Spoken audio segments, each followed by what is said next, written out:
coalition Diomaye président ñu tabb ku bees koo xam ni Pastef jàpp nañ ni ñoom warul nekk ci bopp boobu ndaxte bokkuñu ay valeur bokkul ci projet bi ci ñi leen doon xeex ci ñoom la bokk donc ñoom bu ñu xeexee tey ba jël projet bi teg fi le président Bassirou Diomaye Faye le président amul droit teg fi keneen koo xam ni dëppawul ak ñoom lu ñu doon xeex te yow bi nga gisee décision boobu noonu li ci Ousmane am nga am muy mbetteel wala. jërëjëf Matar. Ousmane kàddu yi am na solo. di wax rek.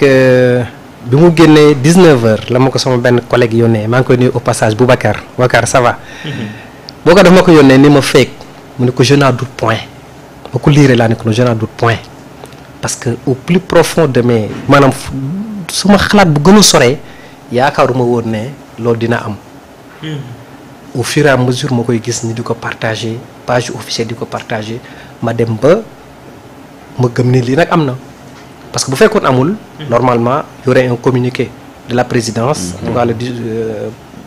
waa cellule communication ñu weddi ko malheureusement mu am ñu toog 2 heures 3 heures de temps après ma gis communiqué sunu parti Pastef man je me suis empressé de partager ce communiqué là daal ni voilà ñun sunu position mu ngi nii foofu rek li ma fi wax mooy te dama koy rappeler ci sama texte bi ma bind barki démb sunu président nit kese la il peut lui arriver de se tromper te man gëm naa ni il s'est trompé jàpp naa ni nag man peut-être il s'est trompé de bonne foi. Est-ce qu'il a le droit de se tromper ci genre situation yi nga xam dafa fragile jëm ci population bu Sénégal. dama koy delloo rek ci cadre nit foofu laa koy delloo ndax li mu def njuumte la waaye li ñuy sant yàlla mooy démb ak tey ñu ngi gis des voix autorisées qui disent que alhamdulilah rabbil alamin tout est rentré dans l'ordre ñu sant ci yàlla te jàpp foofu parce que Bertrand de Jouvenel dafa doon wax naan l'optimisme dans les temps faciles est un luxe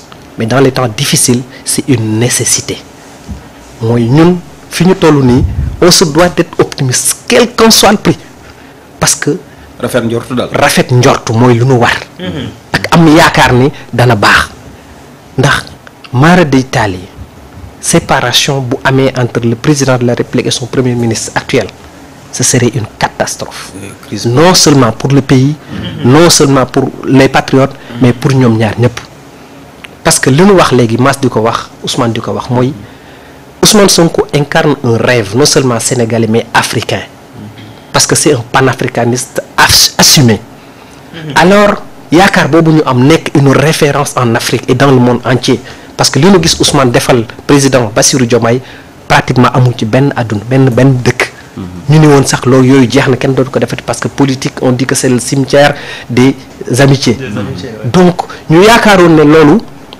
kenn du ko defal kenn Ousmane defal ko xaritam doomu ndayam rakkam collègue am compatriotam wóolu ko dénk ko affaire yi kon en aucun cas waruñu am réeroo bu yegg niveau bi mu yegg barki demb moo tax bi ma gisee ñu ne juboo nañu ma sant ci yàlla di ñaan patriote yëpp ñu sant ci yàlla. di wax est-ce que juboo boobu tax na mbir yi.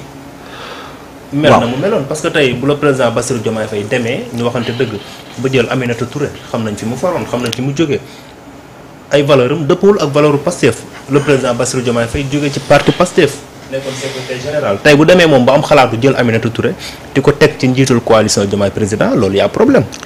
loolu moom donc est-ce que ñu koy nangu juboo bu amee décision bi nga xam ne jël na duñu xalaat ni le président Diomaye am na leneen lu muy waajal loo xam ni du arrangé par waaw Pastef xam nga xel moom xalaat rek lay jariñ te nit ñi aussi dañoo ñaw macha allah te cette jeunesse là elle a été réveillée Anatole France dafa daan wax naan éveiller la curiosité des jeunes gens pour la satisfaire ensuite c'est ce que Ousmane Sonko a fait dafa réveiller cette jeunesse là ubbi seen xel ñu utiliser seen xel di xalaat parce que léegi bi Ousmane di wax dafa doon wax ni tout le monde doit s'intéresser à la politique lan moo tax parce que toutes les décisions importantes d'un pays se prennent sur le plan de la politique or dañuy wax naan tout ce qui se fait pour moi sans moi risque de se faire contre moi raison pour laquelle kenn ku ci nekk am ci droit am ci devoir de regard te devoir de regard mooy lan mooy participer à l'animation politique de ton pays léegi nag président de la République man moo tax ma ni njuumte ci côté am na parce que ñun ñëpp en tout cas patriotes yi li ma gëm l'écrasante majorité dañoo gëm ne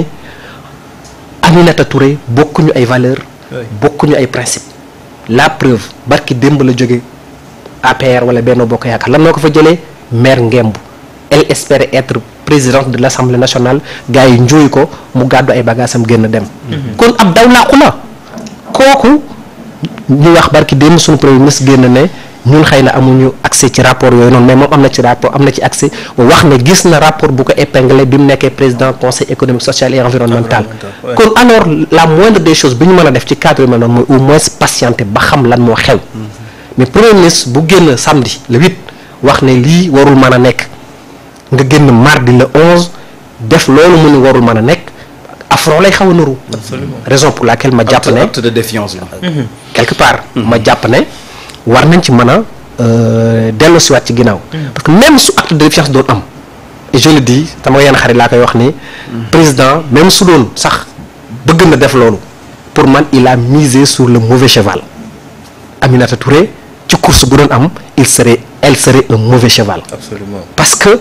elle mosul toj fenn. peut-être intellectuellement am na benn niveau bu mu am na fu mu doon liggéey am na benn carrière boo xam ne politiquement am na mais politiquement elle ne pèse absolument rien ñëw na fi Grand Yoff di ut base amu ko mu dem Kaolack di ut base amu ko mu obligé des instant yi nii pratiquement elle est entre deux chaises xamul fan lay taxaw kooku elle peut absolument rien lui apporter. keneen ki ñuy wax mooy le docteur Abdourahmane Diouf politiquement aussi il est insignifiant. kon ñooñu doo leen jënde patriote yi. un patriote lambda sax doo ko jënde astamaak le président Ousmane Sonko. cet homme digne. cet homme vénéré par les Sénégalais. parce que à la fin je me dis que Ousmane mii non am na lu ko yàlla may. la veille du 8 bi may dem di def nemmeeku bi genre kii laa doon defal Saint-Louis naan dama doon def repérage pour Saint-Louis dama dajeek benn jeune. ñu waxtaan ni ci benn groupe restreint xam nga lan la ma wax. man Ousmane Serigne laa ko def. mu ni ma man def naa 7 mois de prison génn prison bi Ousmane ñëw Colobane ma daje fa ak moom ma tàllal ko sama loxo mu ñaanal ma mu ni ma jeune bi ne ma man marchand ambulant lay def waaye ci diggante bu gàtt dajale naa 1 million de francs CFA te gëm naa ni ci ñaanu Ousmane Sonko googu laa ko amee. mu ni ma Ousmane lu ma ko fonkoon benn tey laa ko gën a fonk. Ousmane jaral na ko dundam te loolu c'est des milliers et des milliers d'exemples yu mel noonu.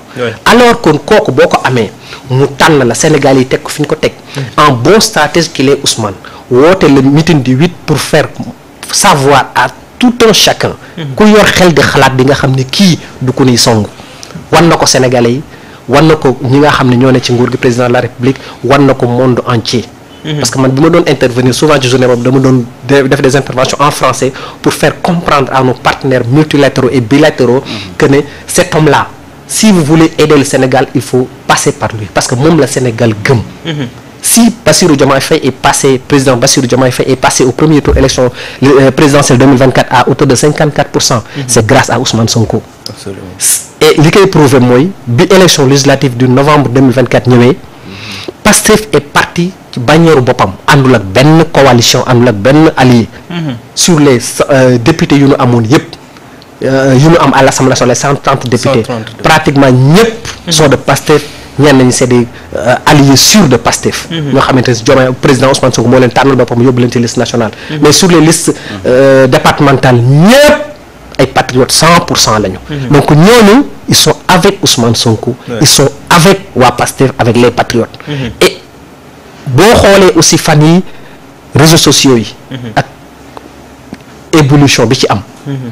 jeunes yi ni ñu taxawee. patriotes dañu taxawee pour man ku yor xel di xalaat boo leen doon sonk sax di nga ko réfléchir à 2 fois di nga arriéraat parce que bu ñu fàtte ni 2024 yàggul de. le 24 mars ñun ñoo dàq Macky Sall fii ci biir réew. Macky avait tout dans ce pays là. tout wane tout mooy yoroon na alal yoroon na mbooloo yoroon na armée yoroon na relation internationale. justice lépp Macky yor na ko.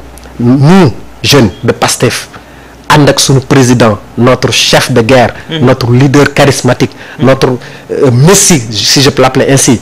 jiitu taxaw ca kanam di teg stratégie di joxe ordre yi ñuy exécuter. ñoo fi jëlee Macky ak nguuram qui ont fait 12 ans de pouvoir. alors kon keneen ku mu mën a doon waxtu kenn waxatu ko. li gars yi dañ wax ndegam ña taxani woon ñoo daanu ca teen ba. ak sa caag ñoo doon root. loolu mooy. Pastef et les patriotes à leur tête Ousmane Sonko nañu leen gën a bàyyi xel. parce que ñun li ñu boole ak moom dadul ay caaxaan c'est-à-dire c'est très fort. C'est un lien indéfectible. Et loolu c'est dans une optique de changer ce pays-là. Changer ce système-là. Raison pour laquelle ñu rappeler encore une fois notre frère Bassirou, nos frères de Pastef, nos frères ñi nga xam ne bokk nañu coalition Diomaye président, nos frères et sœurs yëpp. Revenons à la raison. Gis nga patriotes yi ak Pastef ak seen président Ousmane Sonko amul lu leen di tere réussir cette mission de changer radicalement le Sénégal, d'en faire un pays développé. Parce que bakkan la ñu jaral. Ndax on a été témoin de tellement de souffrance. Man Kaouga laa jógee. wax naa le département de Saint-Louis laa jógee waaye commune Fass comme laa jógee. su ma jógee commune Fass comme village bu tudd Pal Junga laa jógee. souffrance bi nit ñi di dund dama ko xam. man il m'identifie comme dañ la identifier comme ku nekk une figure de proue du parti au pouvoir Pastef. Je suis interpellé du matin au soir ci sama lii jeex na dimbali ma fi kon mettitu dëkk bi dañ ko xam. kon suñu devoir dafay nekk ñafe rayante lu mu laaj ñu def ko ci mim réew. ba réew mi soppeeku. te loolu am nañu les voies et moyens pour le faire. Malheureusement li ñu ko tere woon def rek mooy. ay nit ñu dëng système de prévarication des deniers publics. ak système bu bon boo nga xamante ni si mooy tax ba ñenn ñi di enrichir au détriment des autres. Raison pour laquelle ñun xam nañu loolu. suñu président Ousmane Sonko nee nañu réew mi dana baax d'ailleurs ci slogan président Diomaye def ni woon jub jubal et jubbanti. Patriotes yi la plupart jub nañu même bu amee ay quelques brebis galeuses ñemewuñu def naka su noonu parce que président Ousmane Sonko mettre na en garde tout le monde. ku fi détourné dërëm. kaso bi nga jëm ci kaso bi nga jëm.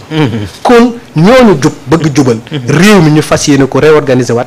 alal ji fi nekk ñu organiser ko. malheureusement fekk nañ fi bor bu extravagant boo xamante ne extraordinaire boo xamante ne si pour ñu fay ko sax jafe-jafe la. fan yii yaa ngi dégg ñu ne la nos obligations sur le plan international ont chuté.